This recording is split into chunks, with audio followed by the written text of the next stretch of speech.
Hola y bienvenidos. A ver, hoy vamos a meternos de lleno en un concepto legal que, aunque suene muy técnico, en realidad nos afecta a todos, y mucho. Cada vez que compramos algo, vendemos o contratamos a alguien. Es la llamada teoría de los riesgos. Y en el fondo responde a una pregunta que seguro que nos hemos hecho alguna vez. Si pasa algo gordo, y oye, no es culpa de nadie, ¿quién paga los platos rotos? ¿Quién asume esa pérdida? Vamos a ponerlo fácil con un ejemplo. Imaginemos la situación. Por fin se compra ese coche soñado, una auténtica joya de coleccionista. Se firma el contrato, todo perfecto. Pero justo antes de ir a recogerlo, un incendio totalmente inesperado lo reduce a cenizas.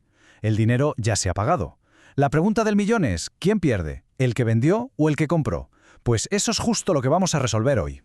Para que no nos perdamos, aquí tenemos la hoja de ruta. Primero vamos a entender bien el escenario de una pérdida inesperada. Luego presentaremos la regla de oro que lo decide todo. Y a partir de ahí la vamos a aplicar a un montón de casos distintos, desde el coche del ejemplo a qué pasa si alquilamos un piso o contratamos un servicio. Venga, vamos a desglosarlo todo paso a paso.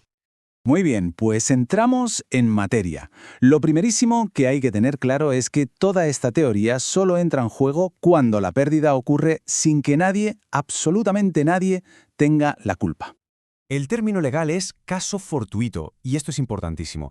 No estamos hablando de una negligencia, de un descuido, de buscar culpables. Hablamos de cuando pasa algo que está totalmente fuera de nuestro control.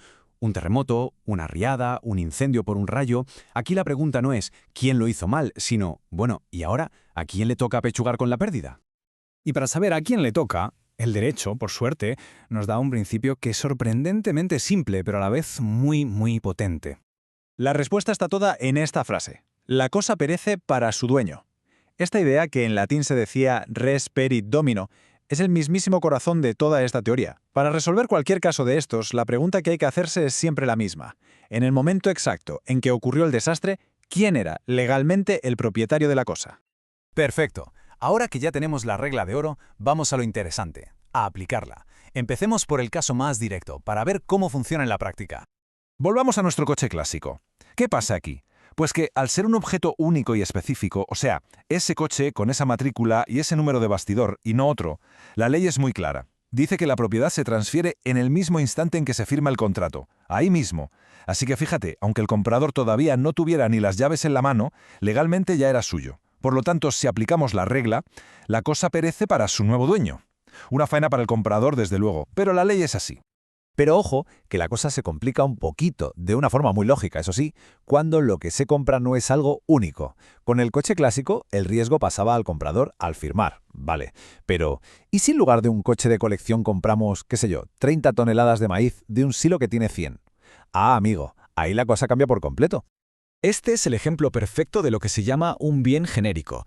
Si un agricultor nos vende 30 toneladas de su maíz, pero todavía no ha separado físicamente nuestras 30 toneladas del resto, legalmente él sigue siendo el dueño de todo el maíz del silo.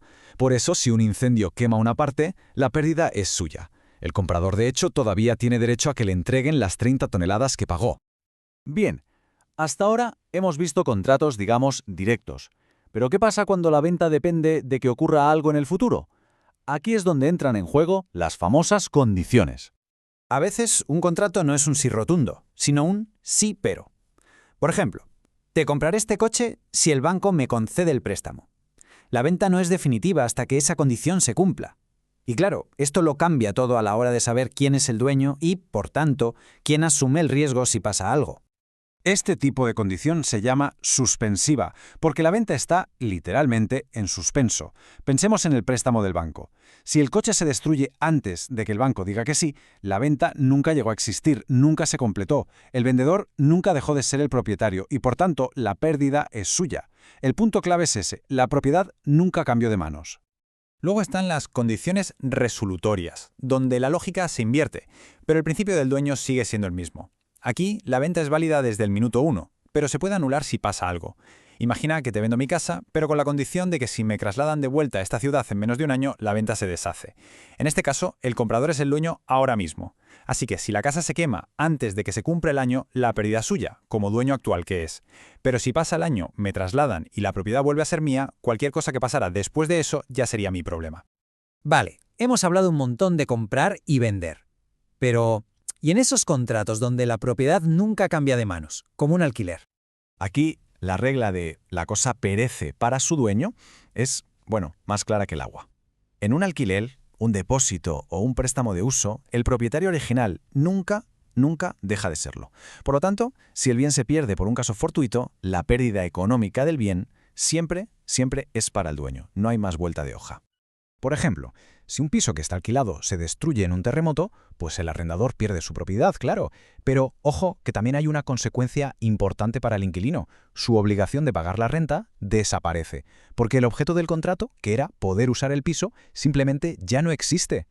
Y ya para terminar, vamos a llevar esta lógica un pasito más allá. ¿Qué ocurre cuando no se contrata una cosa, sino una acción? ¿Qué pasa con los servicios? Aquí no hay un objeto físico que se pueda romper o quemar, pero la obligación de hacer algo sí que puede volverse imposible de cumplir por un evento totalmente inesperado.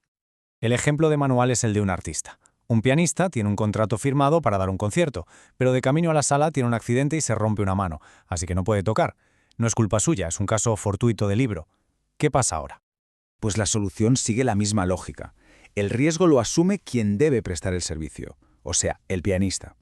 Queda liberado de su obligación de dar el concierto, nadie le puede demandar por ello. Pero, y aquí está la clave, tampoco puede exigir que el promotor del concierto le pague. La imposibilidad de cumplir le perjudica a él, del mismo modo que la pérdida de un coche perjudica a su dueño. Venga, vamos a resumir todo lo que hemos visto, que es la clave de todo esto. En la venta de algo único, el riesgo es del comprador desde que firma. Si son cosas genéricas, el riesgo es del vendedor hasta que las separa. En un alquiler, el dueño siempre asume el riesgo del objeto, y en un servicio, el riesgo de no poder cumplirlo es del que lo iba a prestar. Y aunque todo esto pueda sonar a teoría legal un poco abstracta, sus consecuencias son muy reales. Esta regla es la que decide quién asume la pérdida si ese paquete que compramos por Internet se pierde en una inundación antes de llegar, o qué pasa si el local que alquilamos para un evento se quema. Es, en definitiva, el mecanismo que asigna la responsabilidad económica cuando simplemente no hay culpables. Y todo esto nos deja con una pregunta final, para darle una vuelta. Esta teoría se creó hace siglos pensando en objetos físicos, en cosas que se pueden tocar. Pero hoy, en un mundo de software, de suscripciones a servicios de streaming, de cadenas de logística globales, esa línea de quién es el dueño y en qué momento exacto se vuelve increíblemente difusa. ¿Siguen valiendo estos principios? ¿O quizás necesitamos unas reglas nuevas para un mundo que, cada vez más, no se puede tocar? Ahí queda la reflexión.